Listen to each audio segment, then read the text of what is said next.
علیکم ورحمۃ اللہ وبرکاتہ. سبحان الله توحیدی ما کتونکو نن مې له یو بله ویډیو وروړې ده. تاسو اکثر که په فیسبوک باندې په خپله سټورۍ باندې یو ویډیو لګوئ نو هغه به یا یو څو سیکنډ ویډیو ورته لګي 30 سیکنډ ویډیو غالبا لګي. نو نن مې داسې ویډیو راوړلې ده چې تاسو به یو منټ نه زیاته څومره ویډیو تاسو په خپله سټورۍ باندې لګوئ نو هغه به لګي.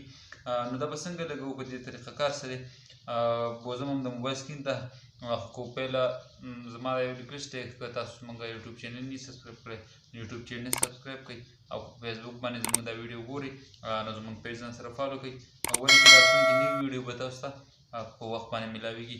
نو زموږ د موبایل سکرین سره په څه طریقه باندې به تاسو دا دغه کولاوئ نو ګورئ دا سکرین کې تاسو به سمپل داسې کار وکړئ چې لاړ به شئ مسنجر ته.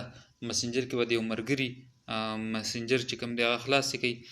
مثال په طور ما د خپل به وکړم دا مسنجر دی د خپل دویم اکاونټ دی د دې مسنجر مې کولاو کړو.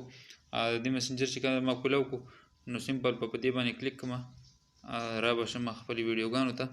خپل ویډیوګانو کې مثال په طور باندې زما چې کومه دی دا لاندې به داسې وکړو چې یو ویډیو به سلیکټ کړو تاسو ته زه ښیم چې مطلب غټه ویډیو وي که نه غټه ویډیو به کوم ځای کې موږ راوالو نو دې کې به داسې وکړو چې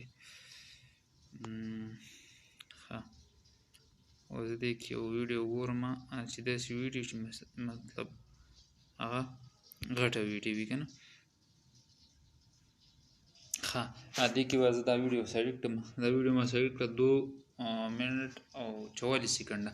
ښه دا ویډیو چې تاسو کله سلیکټ کړله تاسو به سمپل داسې وکړئ چې را به شي دا لاندې دا ایډیټ باندې به کلیک کړئ. دا ایډیټ بټن باندې به کلیک کړئ سینډ به نه وهئ مطلب ویډیو چې کومه دا به مسنجر کې نه لګي دا ایډیټ به ووایي.